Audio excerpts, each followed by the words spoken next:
What's going on, everybody? It is that every other Saturday where I bring in a heavy hitter that understands history and politics. My big homie is going to be joining us in just a second. But for those of you that want to know what we're going to talk about, he always comes with some surprise topics. So we're going to see what he's got. Of course, we've got to talk about the Supreme Court, how they're just setting America back. I mean, literally, they're taking us back to the 1800s on some of their rulings. We're going to discuss that. We're going to discuss Mamdani. And my guest is the one who brought him to my attention. And ladies and gentlemen, I've got a new nickname for my guest. That and everything starts in a few seconds. Politics of Being Black with my buddy coming up right now. I'm up early for the dealers come out. Everybody is outside till the killers come out. You ain't eating, you just act full. I'm impactful. Dozen funerals in a month. I got that pull. I will give it to niggas in all rap forms. Ignatius out right now on all platforms. So the nickname I've got for my buddy TJ, I am going to call him the man's man. And let me tell you why. MAGA is always talking about the characteristics of what should make a man in the manosphere, okay? One characteristic that TJ has that just suffices every dot, every I, every T in MAGA, the man is a veteran, a military veteran. So that suffices for him. But the most important factor that MAGA doesn't have, this man is secure in self to the point where he doesn't challenge women by making them cater to his ego. This man is so much of a man's man, he owns a cat and is willing to pet his cat on camera. Ladies and gentlemen, my new nickname for my man's man of this channel, Big TJ. What's going on, Mr. Man's Man? Hey, that's great. I love that, Lamont. That's fantastic. And yeah, although I do have to say, I don't really have much of a choice in the petting the cat thing. The cat more like forces his will upon me. I do. There is one being on this earth that I submit to, and it is that cat. He runs this entire house, and I do love this. I have to say that there are few things that I love more than being a leftist veteran. I love it. I love the fact. I love being a masculine presenting leftist veteran who is successful and secure in himself, because it's great to use against conservatives and MAGA specifically. You can use it as both a sword and a shield. And it's really great. I like to just throw it at them whenever I can, because I know that almost all of them would switch places with me in a second. And the veteran thing is fantastic, because whenever they try to challenge your strength or your masculinity, your courage, it's like, oh, really? I was in the military. Were you there? I don't recall seeing you. Like, what did you do? Like, what have you done with your life? Oh, you're a landscaper, huh? Oh, that's cool. That's like a real sacrifice for the country. Now, I don't think there's anything wrong with being a landscaper, or that being a veteran makes me more of a man, but I know they do think it. So it's pretty great to use. I recommend anyone try it. And you don't need to be a veteran to do it. Like, just being a man and being proud and strong and confident. And if you happen to be successful, weaponize, bully them. It works. TJ, you didn't have to hit them like that. Yeah, it's great. Landscapers, to all my landscapers out there, there's a place for y'all. Yeah, there's nothing wrong with it. Yeah.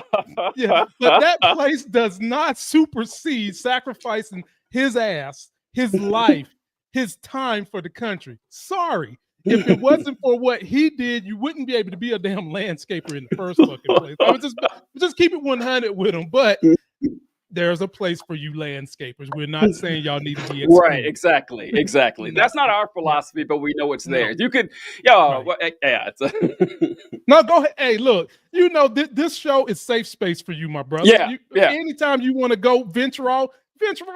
Go ahead. Yeah. We love it.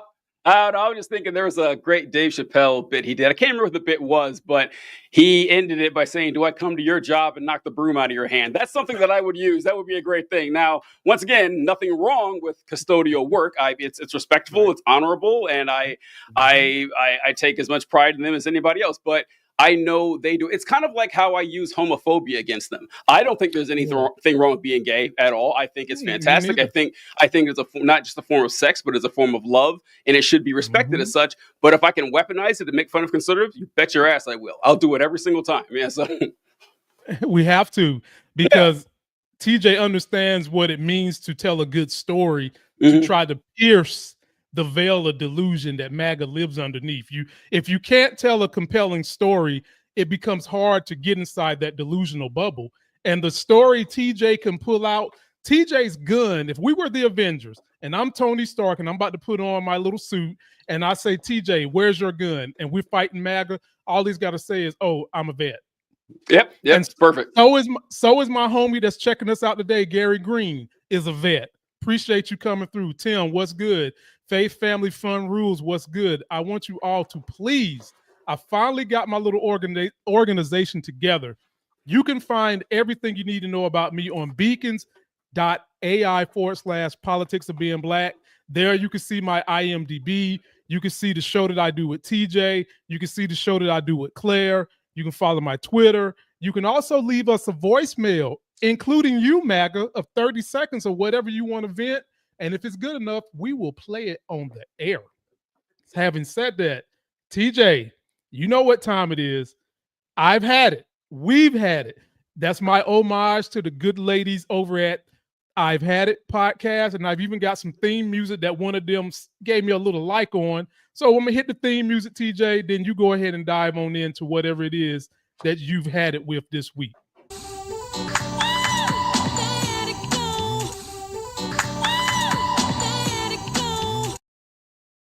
Floor is yours, TJ. What have you had it with? Well, wait a minute. We've had it. That's a new one for me. I don't remember this. This must have happened in the last 2 weeks sometime. Is this the replacing the politicking while black? Yes. Okay. Yes. It's two things. It's an SEO thing, number one. And number two, there's people that follow me that follow the I've Had It podcast, and one of them follows me too. And I clearly wanted them to know that I'm biting this from them. So this is also my chance to tell people to go watch their podcast too. Simple as that. I love it. It fits well, right in place with the theme anyway. But all right, so here's mine. This is one that I'm sure you've heard of. You live in the South, and so I guarantee you've run across this, that there has been this charge, honestly, over the last 100 years to this lost cause narrative with the Confederacy, and not just saying that it's ever since the Daughters of the Confederacy or Daughters of the Confederation, I can't remember what they were called, but they have twisted the narrative into making us think that, oh, these Confederate statues and these Confederate monuments, they don't exist to actually honor the Confederates. They exist so we can see the statues and then learn from history that we shouldn't do what these people did. And I found a video of a guy saying this exact same thing. I don't remember his name, but he was saying that, when someone walks into a building named after Robert E. Lee, what's going to happen is they're going to look up who Robert E. Lee was. They'll find out about the Confederacy, and they'll see, oh, wow, look at all this. They started slavery. What an awful thing. And they would have never done this if we don't name buildings after Robert E. Lee. So in a bit of shameless self-promotion here, I'm going to air a video response I did to this that I wanted you to check out. So you can pull that up whenever you can. And TJ, again, there is no such thing as selfless promotion when me and you get together. Promote the fuck out of your shit because it's incredible. Yep. It's incredible. Here we go, ladies and gentlemen. Oh no, this is horrible. I'm sorry. Somebody walks into a building named after Robert E. Lee, they begin to research who Robert E. Lee is. This guy makes a great point. It is vitally important we protect Confederate monuments because people will see them, look into history, and find out about all the bad things they did. Now, that argument may sound like an insultingly dishonest casuistry to you, but that's only because you're not being fair. Just think about it. There's a reason that New York City is just teeming with statues of Muhammad Atta and why they've named entire buildings after Osama bin Laden. They obviously did it so kids today or adults 50 years from now will be encouraged to look into history, where they'll find, oh, wow, Osama bin Laden orchestrated the 9/11 attacks that killed thousands of people.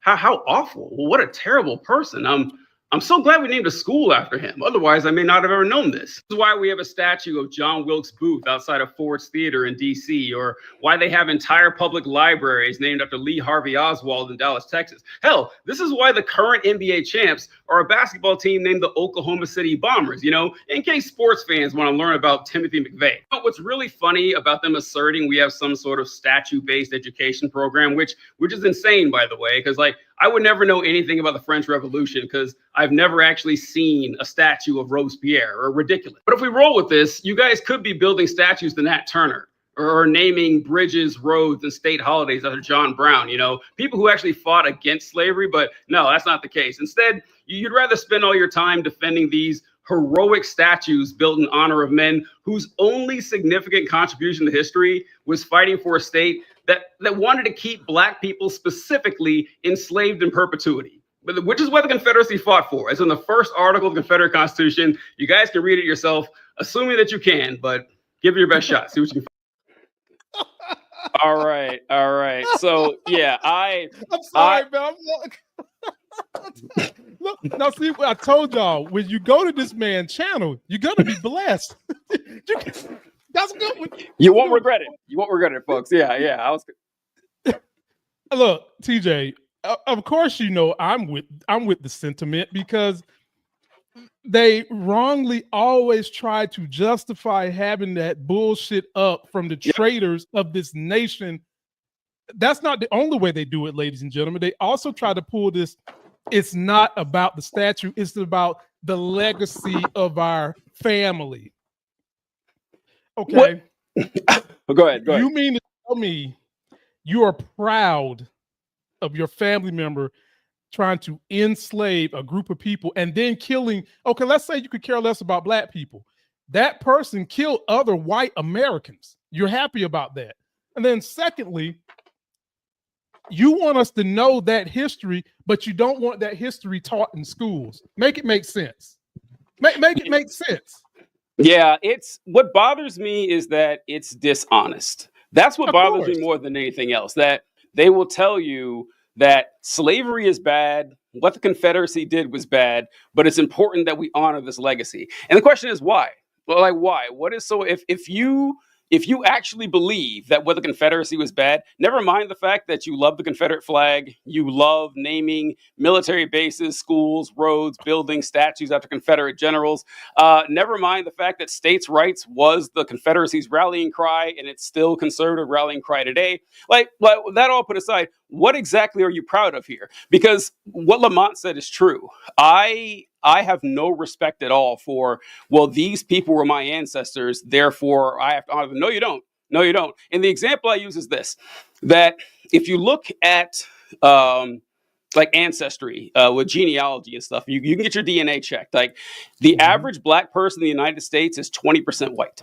The average Black person has 20% European DNA. Some have a little bit more, some a little bit less, but that's on average. If you're a Black person listening to this, odds are you are almost a quarter white. I am. I checked my DNA. I'm about 22% white. And so that did not happen because of, you know, recent interracial relationships, right? Like the average Black person does not have a white grandparent. This happened because of the rape of African slaves by white slave owners for centuries. And it passed down through generations, and we are the way we are. Which means, ladies and gentlemen, slave owners are our ancestors too, okay? And you don't see us defending them, right? And so if it's all about defending your family, no, that's not right. That's not true, because I can acknowledge, because of I have a slave owner, at least one slave owning ancestor, that means I have to defend what they did. No, I don't. No, it was still wrong. I can do it. So can you. That's my argument against that. Well, TJ, the historian, he took it a step further than what I would go. Hell, I got people in my family right now that I don't want to fuck around with and tell them about their fucking history, rat ass bastard. Right, yeah. So TJ went further than what I would go with it, but it's the truth. Yeah, it's the truth. It is. Everybody has someone in their immediate family that does things so heinous and horrible you don't want to be associated with it.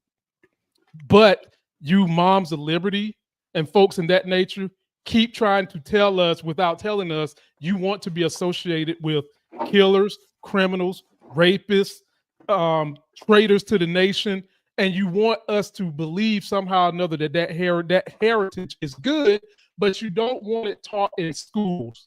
No. Make sense. And last thing before we go to mine, TJ, Fort Bragg is in North Carolina. It is. Yep, I was stationed there. I was born there. Not even. Well, yeah, TJ, no. It was Fort Bragg, named after someone who was a dastardly individual.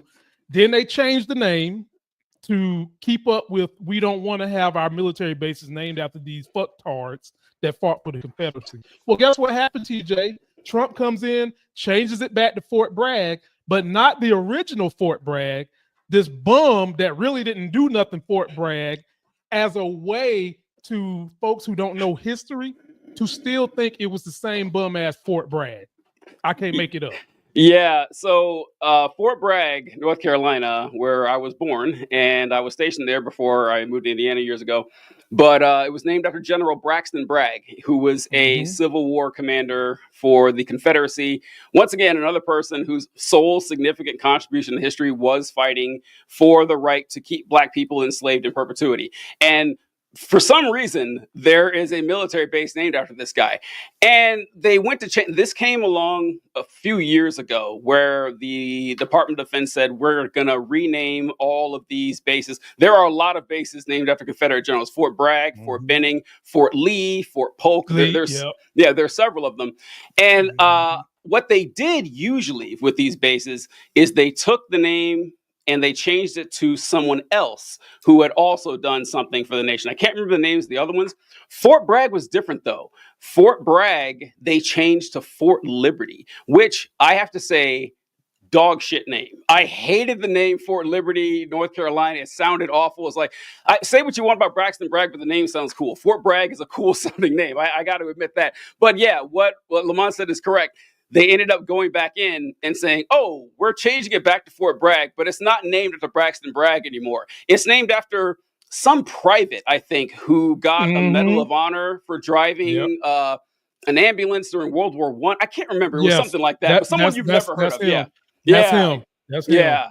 And they're rolling with that. So they're renaming all the bases, and they're honestly kind of clever in getting around it by naming it someone else who had the name. But yeah, that's the rule. But we all know what it actually is for. It's to appease the racists who just love the names for no. And like you hear Trump talk about this, and he says his defense of why we shouldn't change the name, mind blowing that he gets away with this, because he says, listen, we won a lot of wars out of those military bases. Why would we change the names? It's like, well, the base isn't going anywhere, right? Like that the buildings and the personnel are going to be the same. It doesn't matter if the name changes, but racism means a lot to these folks. 100%. That's their fuel. Racism and hate is their bread and butter. They are willing to eat that up more than they are willing to take care of their own personal needs. It's simple as that. And that's the sad fight we're having to fight, ladies and gentlemen, is that we're dealing with individuals willing to do that. And speaking of that, TJ, we've had it, bruh. I've had it with the Supreme Court. I've had it with this conservative Supreme Court pretending that they're interpreting things down the middle like the Constitution says, when it's fucking Pop-Tarts, bro. It's Pop-Tarts. It bothers me that the same people who will tell you, and I'm gonna save what I want to say about John Roberts later, because John Roberts came out and made a quote. And I'm bothered by the Supreme Court with their fake ass interpretations, because those same people that make these interpretations that govern everybody are some of the same people that'll tell you they love the Lord, they love God, and their interpretation of loving the Lord and loving the God is cheering for the heinous deportation of people illegally, cheering for that shit. Their loving God, loving the Lord is, we don't want abortions, but when the baby get here, we don't want to feed them, we don't want to take care of them. Their interpretation of what God would do, loving God and living a Christ-like life, is we don't want to feed people, even though we keep telling everybody in the world we are the most richest nation in the country. So no, I have no love for this Supreme Court, because their whack-ass interpretations is taking America back. Floor is yours, man. No, yeah, the Supreme Court is one of the more frustrating parts of the entire American political experiment, because we are taught that we have three co-equal branches of government, the legislative, judicial, and the executive, and that there are checks and balances on them all. One's not more powerful than the other. Not true. The judicial is clearly the most powerful one, like obviously the most powerful one, because it can essentially overturn what the executive and judicial do, and they got to start all over again. Like the executive branch can't say, well, actually, no, we disagree with Supreme Court. We're going to do it. That can't happen, right? That's not how the system works. I mean, that's not supposed to, at least. On occasion, it has. Yeah, on occasion, it has happened. Notably with Andrew Jackson, who just ignored the Supreme Court, but everyone just kind of rolled along with that. But yeah, and then there's this farce that people teach to us in civics class when we're in middle school, that the Supreme Court is a non-political body, that it is a neutral arbiter of the Constitution. No, it is not. And it has never been that way. It is. And on occasion, the Supreme Court will do something that is laudable, like Brown versus Board of Education or something. It's like, okay, the Supreme Court has decided that segregation is illegal. It changed its mind, by the way, because 60 years earlier, they said segregation is perfectly fine, which I think is all you need to know, that the Supreme Court is not some consistent body that is interpreting the Constitution. My favorite is when they say that they're interpreting the Constitution the way the founders wrote it, because no, you're not. Oh, Lord. You know you're not doing that. And my favorite example of this is the Eighth Amendment. In the Eighth Amendment, I believe it's the Eighth Amendment, where it says that the United States government cannot enact any cruel and unusual punishment. But that's subjective. And James Madison wrote that. And I guarantee you, whatever James Madison thought of as cruel and unusual punishment is way more than we would ever even consider, right? Like James Madison would have said it was okay to tar and feather people. We'd say, no, that's cruel and unusual. But James Madison wouldn't have thought that. So of course you're not interpreting it the same way. So yeah, it is unfortunate that if you get a situation like we have now, where you have any type of ideology controlling the court, that's the way the country is going to look for several decades. And Supreme Court justices have lifetime appointments. Lifetime appointments. Bruh, like when TJ talks about the lifetime appointments, I want you guys to think about how, because of technology and advances in technology, advances in health, how quickly someone who's been in that court 20 years is out of touch with life, because they live in a bubble. First of all, they've got protection. They've got routines that are protected. They've got specialized places that they go. They cannot tell you what it's like to live like an American person, like a regular person. And then on top of that, they'll shield it by they don't watch certain things that the regular person has to watch. They don't have to live the way the American person has to live. And so you do that, and you get somebody who got in the Supreme Court, Clarence Thomas in 1992, 93, and he's still there now. We know he's crooked. We know that he's taking money from Harlan Crow. These are facts. These are not things I'm making up. This has been substantiated, but he's not recused himself. There's been no move to take his ass off the court. You're going to get the court bending to the will of whoever's financing their wheels, ladies and gentlemen. You're going to get that shit. And this is what we're getting. The Supreme Court has rolled back rights that have stood previously. As TJ said, abortion rights was settled back in the 70s, and now it's not anymore. Now it's against the law unless you go to certain states. And so I've had it with the Supreme Court. I've had it. Democrats need to figure out a way to get power and do exactly what Trump is doing. The rulings that this Supreme Court just ruled down basically took power away from themselves and gave a little bit more power to fucking Trump, which is unbelievable, which goes to show you that they, to some degree, are a little bit bought. But having said that, TJ, I want to ask the audience to leave me what you think about these I've had it. You can always leave us a voicemail right here, beacons.ia/politics of being black. Subscribe to me, subscribe to TJ. Leave a voicemail if you're feeling nasty like Janet Jackson. And now we'll get into the things me and TJ want to discuss. So TJ, you go first today. What you got on the docket for us today? I love a good nasty Janet Jackson reference. That's some good song. My first name's not Baby, it's Janet. It's Janet, baby. Miss Jackson. That's right. All right. So you mentioned Mamdani earlier. I didn't know that I brought him to your attention. I'm flattered to Yeah, hear that. I mean, but yeah. to be fair, I'd never heard of this guy until 3 weeks ago. I'd never heard of him. Oh. The only time.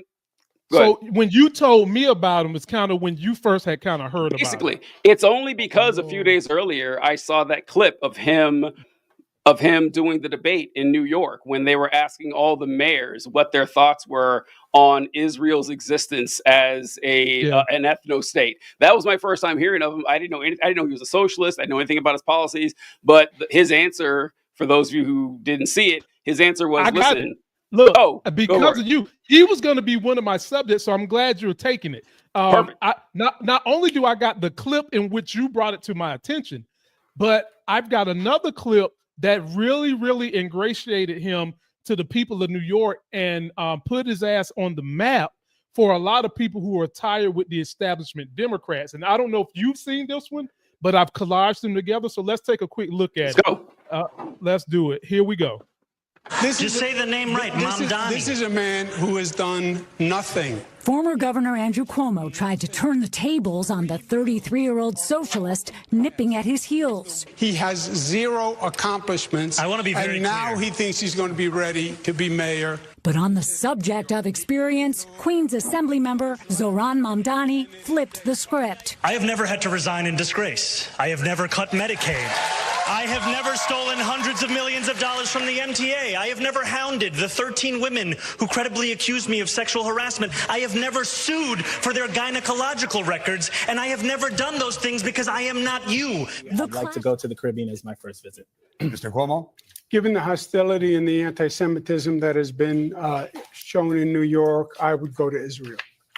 Mr. Tilson, where would you go? Yeah, I'd make my 4th trip to Israel, followed by my 5th trip to Ukraine, 2 of our greatest allies fighting on the front lines of the global war on terror. Mr. Mamdani. I would stay in New York City. My plans are to address New Yorkers across the 5 boroughs and focus on that. Mr. Mamdani, can I just jump in? Would you visit Israel as mayor? I will be doing, as the mayor, I'll be standing up for Jewish New Yorkers, and I'll be meeting them wherever they are across the 5 boroughs, whether that's in their synagogues and temples or at their homes or at the subway platform, because ultimately we need to focus on delivering on their concerns. And just yes or no, do you believe in a Jewish state of Israel? I believe Israel has the right to exist. Not as a Jewish state? No, as a state with equal rights. Incredible. Incredible seeing it even again. That is wild. Did you see the way he took down Cuomo? Which was, folks, every single thing he said was true. He made it funny.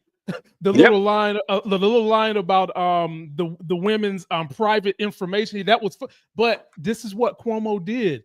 And the Democrats with the money was trying to get behind fucking Cuomo. Come on, man. Yeah. Have y'all not learned from what's going on in the country? Floor is yours, TJ. From that clip, I wrote down 3 things, 3 notes from the clip. The first thing I wrote down was Cuomo mentioning how Mamdani is a young guy, he's 33, and he says that Mamdani doesn't have the experience to do this job. And I got to say, after Donald Trump was elected in 2016, I can't believe anybody talks about experience anymore. Experience has never mattered in politics. It's never mattered. We pretend it does, which is why it's actually kind of frustrating whenever people did this with Hillary Clinton a lot. Or I mean, hell, they do it with a lot of politicians, but they say, this is the most qualified person for the job. It doesn't fucking matter. It doesn't, okay? It doesn't say, here are the qualifications of being president. Being a 35-year-old U.S.-born citizen, I think you have to be in the country 14 years. That's it. If you got those 3, you are qualified to be president of the United States. Thank you. You know what the qualifications for to be on the Supreme Court, since we just mentioned them? There are none. There are none. If you look at the Zero. You look at the Constitution, you don't need to be a citizen. You don't need to be a lawyer. You don't need to be a judge. You don't even need to be an adult. There's not even an age qualification for there. If the president appoints a 9-year-old Romanian girl and they're confirmed by the Supreme Court, they could be, or that's confirmed by the Senate, they could be on the Supreme Court. So yeah, miss me with the whole experience thing. It's never mattered in politics. They joke that elections are popularity contests. Yeah, they are. They are. I'm sorry. That's what it is. That's just what we got. Especially now. Yeah. And the second thing I wrote down was no fucking shame, man. No shame on Andrew Cuomo. If I were Andrew Cuomo, and all that shit had happened where I had publicly sued for women's gynecological records, where Where I had to resign in disgrace because of my sexual impropriety, or at least the accusations about them. If I were being held responsible for the deaths of hundreds of elderly New Yorkers during COVID because I ineptly handled the nursing home situation, you would never see my face again. You would never see I certainly wouldn't try to get back in politics. And the other one, what you mentioned just then about how people were backing Cuomo, that is wild to me, because I have a clip about some Republicans being afraid of Cuomo, but the Democratic establishment, the governor of New York, the AIPAC people, like all these folks are leveraging so much against Mamdani for Andrew fucking Cuomo. Like, of all people, like the one of the worst people that in the state of New York, and they are banking millions of dollars on this guy because they're so terrified of Mandani for reasons, right? For reasons, not even good ones. It's kind of wild. So I've talked about Mamdani at least 3 times with some of the other TikTokers that I'm trying to build the coalition with, and I've always tell TJ thank him for being here, because you was one of the first that said, Lamont, I'm a ride with you. You trying to turn this shit around. I'm a ride with you, and he's been doing that ever since. It was because of him I found out about Mamdani, and I did some digging. There's nothing radical about what he's saying. They keep trying to say he's radical. The man wants a cap on increases in rent. Nothing radical about that, because New York is fucking expensive, ladies and gentlemen. He wants to lobby everybody to get together to raise minimum wage to $30 an hour, not tomorrow, not next year, 2030. 2030. Time to get everybody prepared. He wants public transportation free. He wants early child care free. And what does free mean, ladies and gentlemen? It means socialized. It means that all of our taxpayer dollars, instead of it just being handed over to corporations to be their puppets, that money flows back to the people that actually need it. I always say, when people want to throw that socialism in your face, TJ, you've heard me on this business pony before. Why are you guys trying to make socialism a bad word when you're already fucking doing it to your benefit? You're already handing Amazon millions of dollars to come in your community, then giving them tax breaks to be there. That money could be better served by the people that's been holding up the community. As TJ mentioned when we had this conversation, when somebody goes to the ER that doesn't have health insurance, everybody else is socializing that one of 2 ways. Either it's getting written off by the hospital, or our premiums on insurance go up. We're paying for it. That's socialism, ladies and gentlemen. TJ worked for a socialist company called the military. Y'all love that kind of socialism. But when it comes to socialism that can help the middle class, and Mamdani's talking about it, you got a problem. Last point, TJ, I'll say, and I'll give it back to you. My grandma used to always say, a hit dog or holler. When Mamdani won, Teddy Bad Cruz was running his fucking mouth. Marjorie Trailer Park Trash Green was running her mouth, putting up statues of liberties covered up in burqas. Charlie Cut in the Butt Kurt was running his damn mouth. And Stephen, I'm a racist for sure, Miller was running his damn mouth.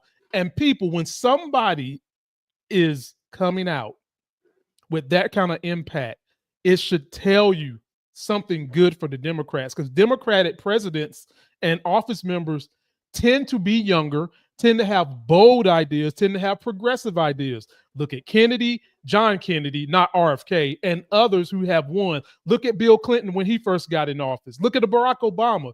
We tend to have younger people with progressive ideas that can help everybody. Floor is yours, TJ.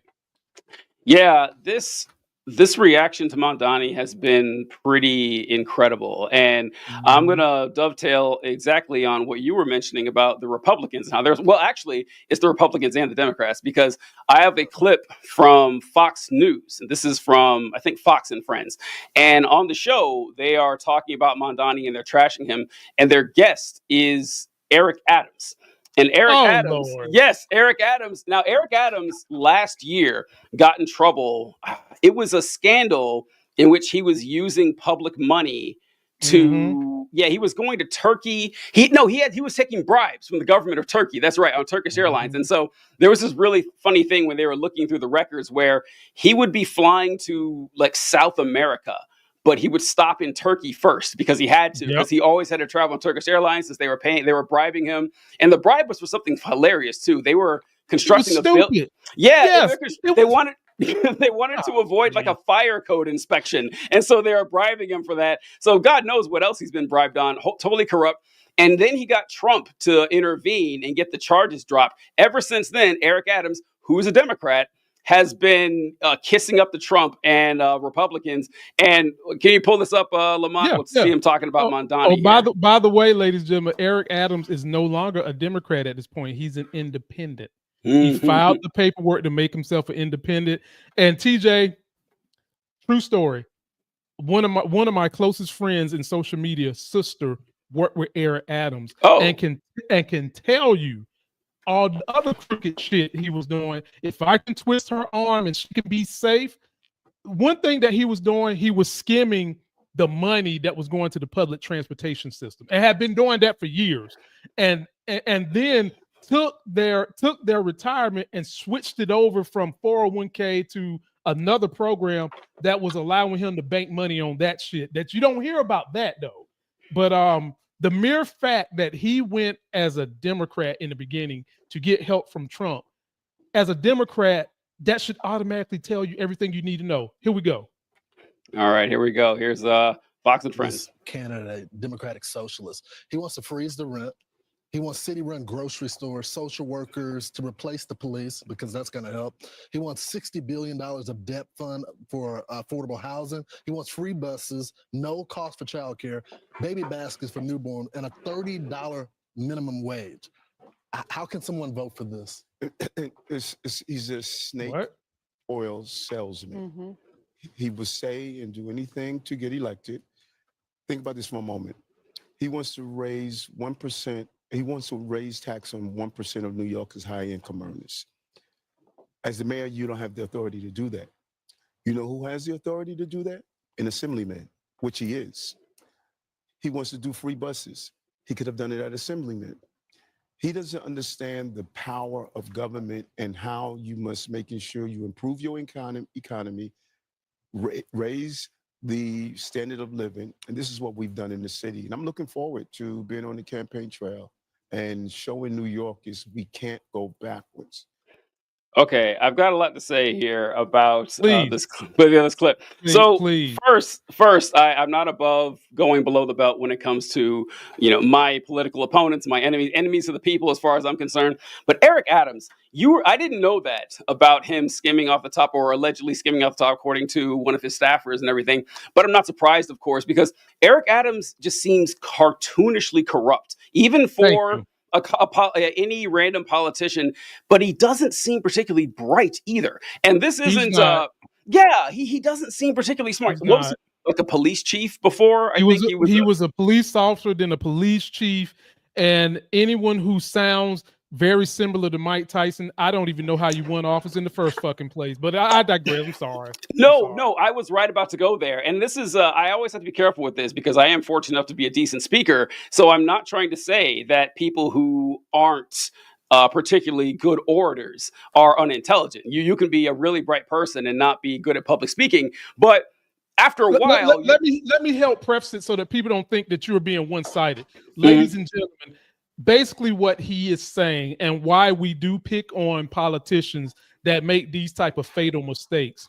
We're picking on Eric Adams in particular because of the level of childish transactions he was doing, thinking his ass wouldn't get caught. That's stupid. Like, there's no way around it. There's no way around what he was trying to do with Turkey. Flying there and then going to the Belize and shit, that you're not gonna get caught. That one example of stupidity is something that we can just extrapolate. So when TJ says this about Eric Adams, he's not generalizing everybody who speaks a certain way or who looks a certain way or who went bald before they was 22. He is just specifically talking about the dumb mistakes Eric Adams made. Floor is yours, brother. Yes, basically, you can be smart and sound dumb. That's totally possible. There's no reason that can't happen. But what you don't want to do is be dumb and sound dumb, which is what Eric Adams is. Like Eric Adams just he hasn't done or said anything to convince me that he's a particularly intelligent human being. And then when he sounds like it as well, it's okay, that confirms all my suspicions. But he did well enough to succeed in becoming, into high office in New York. It's kind of crazy to me. But the attacks against Mamdani are specifically what I want to talk about here, because the Fox News host was there reading, says, can you believe this guy? He wants government-run grocery stores, which they've really gotten upset about. Like, they have really been upset about this. And for those of you wondering what we're talking about here, is that there are certain regions in the country that are referred to as food deserts, where there just aren't any grocery stores in the immediate vicinity, and the people, they sustain on fast food or convenience stores. Yeah. Yeah. And it's not healthy. So Mandani says, okay, well, in these areas, we should just, put our own government grocery store in there. That way, the people have access to fresh produce and food to sustain themselves. And these grocery stores are government run, so they're not going to be run for profit. So the costs are going to be low enough for them to afford it. People have gotten really mad. They've gotten really upset. They'll say stuff like, well, how can you expect grocery stores that are private to compete with a government grocery store that isn't working for profit? Well, they won't be, because they're not in the area, right? Like, the whole point that they're there in the first place is going to be because the private market isn't taking care of this need. Also, as someone who was in the military, the military bases have government-run grocery stores, right? That's what we like. The commissary is cheaper where we can buy our food at military bases. But there's also surrounding private grocery stores outside the base that don't go bankrupt, right? So it's a weird argument that people just focus on this. Also, he mentioned that he wants to replace police officers with social workers. And what he's talking about is something that I don't know if we've talked about in the show, but I feel like it's something we would have, that police officers are tasked with a tough job. I mean, let's be honest, they are. No one doubts that. But it's made more difficult because we ask cops to do things cops should not be doing. My favorite example of this is noise complaints. If you are having a party at your house and it's too loud, an armed representative of the state could show up at your door, like hand on their weapon saying, how about you turn the music down? Like that's insane. There's no reason a cop with a gun needs to show up for that. And Mamdani had I forget the stats, but like how many thousands of social welfare or mental health calls that the cop you're overburdening the police department. So he says, listen, let's make life easier for cops so they can go after people who are doing real crimes. And whenever there's a problem that requires a social worker, we'll send a social worker. There's no argument against that. This is actually a benefit for the cops and the community. And then the baby basket. I don't even know what a baby basket is, but I've heard them. I have no idea. I don't know what the basket it contains. I don't know how much it costs, but I keep hearing them say he wants to have baby baskets. Like, all right, you're going to have to tell me why this is bad. I don't know. I can think of 100 things the government spends money on that seems less efficient and less useful and less cost effective than whatever a baby basket is. And the $30 minimum wage you said too, hasn't it been funny that when did we first hear about fighting for a $15 minimum wage? I feel like it was 10 years ago. I feel like it was like 2010. I remember when Seattle was one of the first places that said they was going to increase it beyond $10, and this was 2012. I remember this specifically because me and my wife was in Seattle. Yeah. So we've been talking about a $15 minimum wage now for going on 15 years. $15 minimum wage is not going to be high enough. It has to go higher, right? Like that, and in New York City, I guarantee $15 minimum wage seems insufficient. So yeah, I don't understand the reflexive response to, and the last one where he says he wants to raise taxes on the top earners in New York City by 1%. I can't believe this. This is monstrous. And they're acting like they're burning down the country by raising taxes like 1%. I couldn't even believe they're flipping out over this. But yeah, and they say that the top wage earners are going to leave. No, they're not. Right? Like whatever they're paying now, in state and local taxes come out, let's say it's 40%, they're not going to evacuate the city of New York for 41%. But that is insane if you think that's going to happen. No, I mean, man, it's scare tactics. Marjorie Taylor Greene came out and basically demonize Fox News, saying that you've got these old ass millennials that's about to kick the bucket that are watching Fox News. Marjorie Taylor Greene said that. And those people, TJ, are caught in this bubble where they're delusionized, some part because of their fake ass religions that keeps them believing in stories. And then they go to Fox News and then they get more stories. For them, they hear this stuff that you said, and because they don't critically think, because when they hear stuff that comes on the news, they don't look it up, they just take it as gospel. And instead of thinking, okay, what could it really mean? They hear replacing social workers with policemen as we're going to send a social worker to get the guy who robbed a liquor store. Yeah. We're going to send a social worker to get the guy that robbed a bank. When what they don't realize is you would make the lives of police officers a lot better, because there are a ton of things you can do with a social worker that you shouldn't do with a police officer. Mental health crisis, domestic disputes that are nonviolent, homeless complaints. How often do you have to see police officers go to the corner street because you've got homeless people standing there on the corner? We need to fix the homeless problem in the first place, but we really shouldn't be doing it with police officers that could be doing something else. Child neglect and abuse situations that are not violent, substance abuse, overdose, and elder care situation. Ladies and gentlemen, these are all situations you do not need an officer to show up, because usually when they show up with a gun, it's going to escalate the situation. Have someone who has more training in those specific areas that doesn't come with a fucking gun if it's a nonviolent situation. And the minimum wage to $30 an hour, that can be escalated over time. And and TJ's heard me say this because I be on my soapbox about this. You can implement something like that. You don't just go across the board and blanket say all of a sudden tomorrow, even mom and pop small business got to pay $30 an hour. You start in a tiered fashion. If your business is bringing in whatever the number is going to be, 10 million, 11 million a year, you start increasing it from there.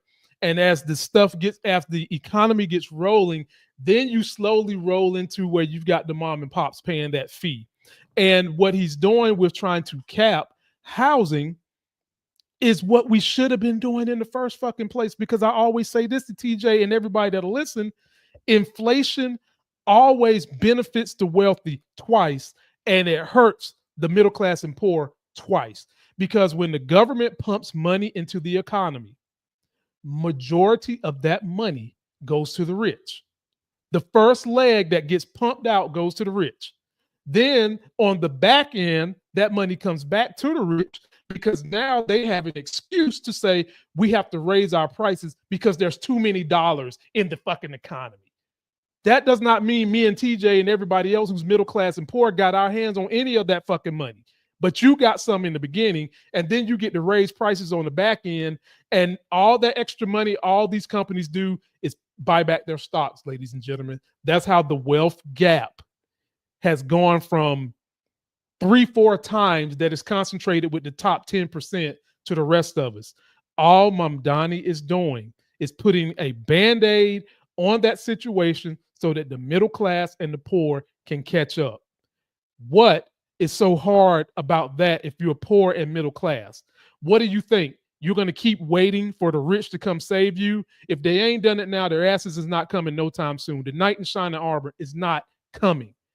Why is it so difficult to think that something like that could benefit? And then childcare for everybody. We love to talk about how much we want our children to be smart. We want to be competing with the other nations. Every study I've ever read says that putting your child in early education is going to be one of the best things you can do to have success when they get beyond college. I've owned a daycare. I've worked in the community. I even worked with trying to put in a community grocery store. I've got a lot of experience in all this shit. So these things that can help the community, and my child care center was in a food desert on top of that. Everything TJ hit on. These things are needed. This is a message that progressives are getting behind. And the biggest impediment to getting candidates like this, TJ, it's not the Republicans, it's the Democratic Party. It's the Democratic Party. The governor of New York She didn't come out and say she's not going to endorse him, but she did the political PC thing. I don't know. I got to wait, blah, blah, blah. No. You was just endorsing Cuomo, whose rap sheet is almost like fucking Trump's. We're tired of that. Maybe your corporate bosses aren't tired of that, but the American people are tired of it. You get the last word, TJ. Yo, I feel like we're gonna bounce on this because there's a lot here. This is with your last point with how Democrats aren't big fans of Mandani either. Not surprising, but still incredibly upsetting. That what people have to realize that we talk about money in politics and why money in politics is bad. This is exactly why. Because if you're running for office, right, you need money. So the higher the office is, the more money you're going to need. And you look at the odds, the person with the most money usually wins. So you want that money on your side. Now, there's two ways to get this money. The first way is you can get it from your constituents, the people who you will be serving, the people who are going to vote for you. And they are limited with how much money they can donate. First off, your average person and below, maybe even slightly above average and below, is not going to have the extra cash to donate to a politician, right? They need that money to take care of themselves and their family. So already, even with your constituents, you're still skewing toward higher end earners who are going to be donating to you. But it's a more honest way to do it. The second way to do it is to get donations from mega corporations and from, act like the actual 1% and billionaires and companies giving $1 million, because corporations are not limited. Actually, they're not actually limited with it because they can donate to super PACs. They can donate as much money to super PAC as they want. And the super PAC can donate to you, but you know who it comes from. So, if you're smart, you're saying, okay, I'm going to go where the money is because they're going to get me in office. But once you take their money, you have to do what they tell you. Otherwise, they're not going to give you the money later. So so that's what happens, that these politicians, both Republican and Democrat, are wedded to these special interests. Like the actual minority that matters in the United States are the rich. They're the ones who actually control everything. So they don't want someone like Mandani. They absolutely don't want someone like Mandani, because with a minimum wage thing, Lamont, you already know what I'm going to say here, that whenever we say that, minimum wage is kind of a problem, or even just standard wage. And they will say, well, listen, you can't raise the minimum wage, because if you do, corporations are just going to raise their prices because they want to keep that profit margin. Okay, let's talk about that then. Let's talk about this profit margin thing, because they could just eat it, right? They could, but they're not going to because they want the money. And they have been screwing people for, honestly, centuries, but decades, at least with our current system. If you look at 1960, the average CEO made 20 times what the average employee made. And you might hear that and say, hey, that's a lot. That sounds fair. Yeah, okay. If you want to say that, it kind of does. Today, the average CEO, 325 times what the average employee makes. They don't need to make that much. They don't. No. I'm sorry, they don't, right? So if you implemented systems in which workers had more say or more control of how this money is spent, how it's allocated, they're going to take care of themselves. They'll take care of each other, and we can solve that problem, right? Because we just assume that the natural order, like the correct state of this economy, is that corporations get to keep tons of profit, pay out giant bonuses to the people at the top, buy back their own stock, which shouldn't be legal either. Like, it's just stock manipulation. It's kind of wild that we just accept that. And what's the last thing I wrote down here?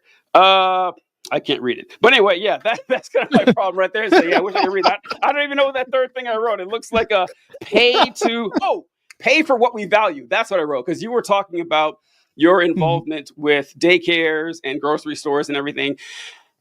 And we say that in this capitalistic system that the harder you work, or the more you do for society, or the more important your job is, the more money you get. Not true at all. And it's bullshit. And man, that shit is not true. It's yeah.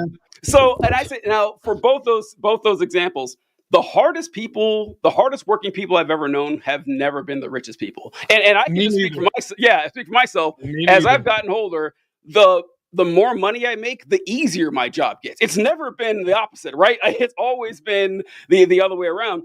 And as far as people doing jobs that are important or valuable to society, please tell me what is more valuable to society than taking care of kids, than child rearing, than making sure the next generation is educated, that they're fed, that they're healthy. We don't pay them shit. Well, the government Nothing. sure as hell isn't interested in paying them a lot of Nothing. money. So if we really believe, if we actually think like we say that taking care of kids is important, why isn't the government funding this? Why are we not making sure that moms, at the fucking least, that moms get a year off of work that we pay for to be there for that kid at its earliest stages? We don't care. We don't actually care about that. What we care about is Goldman Sachs, or we care about CEOs getting as much money as they can so they can pay out politicians to get even better deals in the future. That's what we genuinely care about. So it's really upsetting seeing people turning against Mamdani, who were supposedly on our side, but they're on the side of the donors.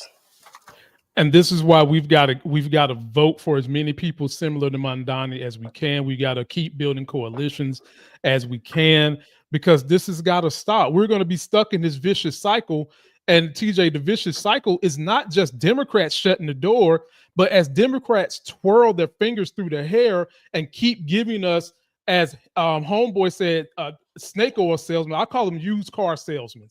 Democrats are going to continue to give us used car salesmen that their money buys, that the American people at large is going to say no to, and then the Republicans are going to keep winning. Democrats are playing the short game. They are playing the short game. If we could sit in a room and place the far left policies with the quote unquote far right policies, the average person would go left every time. They would go left because the average far left person is about taking care of everybody instead of consolidating the money and the power at the very top and then letting those people set the narratives for everything. I mean, they set the narrative for how you vote with their money. They set the narrative on who you vote for with your money. Then they set the narrative on your workplace, on your workspace, on your health care. No. America could have nice things, but we've got to take it. As TJ says on TikTok, power is taken, not given. We've got to take it, and New York has decided that they're going to try to take it. TJ, I didn't bring my cord, so we got enough time for one more thing before my battery kicks the bucket. What you got for me today? We'll do all yours today. All right. Well, I'll bring up one more thing about Mandani, and that's them attacking him on the racist front, which we didn't get to. But I'm going to read this real quick. Yeah, please, right. Yes. Please, let me pull it up. Let me pull it up. Yeah, so this is from Representative Andy Ogles, a Republican in Congress, who says Zohran Little Muhammad Mandani is an anti-Semitic socialist, communist who will destroy the great city of New York. He needs to be deported, which is why I am calling for him to be subject to denaturalization proceedings. Attaches my letter to Attorney General Pam Bondi. Yeah, so like Mandani became a U.S. citizen about 10 years ago or something like that. And Republicans are saying, you know what? Since this guy is a socialist, this guy disagrees with our system of economics, this makes him a terrorist. And because he criticizes Israel, he's against national interests, we need to denaturalize him. And I want to point this out to folks that, so what Lamont mentioned is that for the most part, I agree that if you talk to your average person and line up a ton of left-wing policies, a ton of right-wing policies, for the most part, the left-wing policies make more sense. There are a few notable exceptions, one of which is immigration, which is kind of disturbing, like how many Americans are far right on immigration. And this first came to my attention back in October. And in October, I saw the Republican National Convention, and they had a bunch of signs up there. Do you remember it said mass deportation now? Do you remember they were holding those signs at the RNC? Yeah. And I saw that and I said, oh man, the American people are going to revolt against this. The American people don't want that. And the next week, I saw a poll, and I saw several others afterward, where it said, do you support mass deportation? 54% of the American population said, yes, I support mass deportation, and it stayed consistent. And then if you look at the polls, it wasn't always like this. That if you go back to 2015, 2014, the support for immigration was high. But over the last decade or so, a lot of Americans are all now, they might say that they're against the way Trump is doing it with, the ICE deportation, stuff like that. But as far as the concept of deporting people from the country, the undesirables, a lot of Americans are on board with it. And to the point that, like, it is wild to think that this isn't some random state representative in Roanoke, or like a Rhode Island or something like that. This is a sitting member of Congress, a Republican, saying, yeah, we need to denaturalize this American citizen and deport him. And it's not even a major news story. It's not. It's not a big deal at all. And so that I think that, those attacks, and especially there was a CNN clip, I wish I'd have brought it up, where she said that, a lot of people are worried that this guy's a Muslim and that he's the mayor of New York. A lot of people have been saying this, and I haven't seen this much Islamophobia since September 12th. Like right around that time, you had a whole lot of it. But it is like what they're saying is Mamdani on the racist part is really disturbing. I don't know if you've seen that too. Oh, I've seen them all, man. And because this is what works. Do you remember they tried to do this with Barack Obama? Not this harsh, but they did. They basically tried to say the man wasn't even American. They tried to say the dude wasn't. Donald Trump was calling for his birth certificate, ladies and gentlemen. Real quick, I'm sorry. So back in those days, Trump cut his teeth in Republican politics with the birther issue, that he was running with this story that he didn't believe Obama was born in the United States. He demanded that he release his birth certificate. And this is when I found out that there are two types of birth certificates, because Obama released his birth certificate in 2007 or 2008. And they said, oh no, that's not good enough. We want your long form birth certificate, something that I didn't even know existed. I didn't know there was another type, because anywhere you go to get a passport, you go to join the military, anything, your regular sealed birth certificate is fine. You don't need to go to the doctor and find an even longer version of it. But yeah, that's true. It is wild how, and that's what propelled him to the presidency, honestly, is tapping into the racism of the Republican Party. Sorry. Oh, you good. Ladies and gentlemen, as you can see, it's a mess. So we've got a bad storm here in North Carolina. And so I was going through this show on reserve power anyway. So we're going to have to cut it a little short this time. But damn, man, this was one of the ones we would have went 2 hours on. But ladies and gentlemen, please subscribe to my channel. You can catch all my links right here, beacons.ai/politics of being black. And I hope TJ continues to bring short clips of what he does on his channel, because anytime you need a pick me up, anytime you need that oxygen to get you through a rough day where MAGA has been fucking around, please go check this man out. His link is in the description. TJ, before this battery kick the bucket, tell the people what they can look forward to on your channel in the next couple of days. Maybe in the next couple of days, but certainly the next week or so, I'm gonna be doing a video on the formation of materials and how everything you see has been forged in a star, and how stars process different elements from iron, all the way to heavy metals like gold, silver, platinum, so on and so forth, through supernovas and mega supernovas and neutron stars. It'll be pretty good, pretty fun stuff. Well, when you say that, everybody's going to know why I get along with you, because they already know I'm a fucking nerd about that stuff anyway. It's amazing. I told somebody, I was like, look, you do know that everything on your body came from the sun, including your body. You do know that, right? You do know you was born out of something that supernova possibly came as a black hole, and everything that you see comes from the sun. No, what are you talking about? Of course, this was someone who was into the Bible and religion and stuff like that. You know how it goes. So anyway, ladies and gentlemen, we'll be back in 2 weeks with TJ. I'll be back all week long. You know what I'm doing. Please subscribe to both of our channels. Please go check me out. I've got a newsletter now that I'm giving you guys information each and every week on what's going on, the top stories in politics. Check me out. Until that next Sex is Hell video, we're out. Later, folks. Yeah, my bad, man.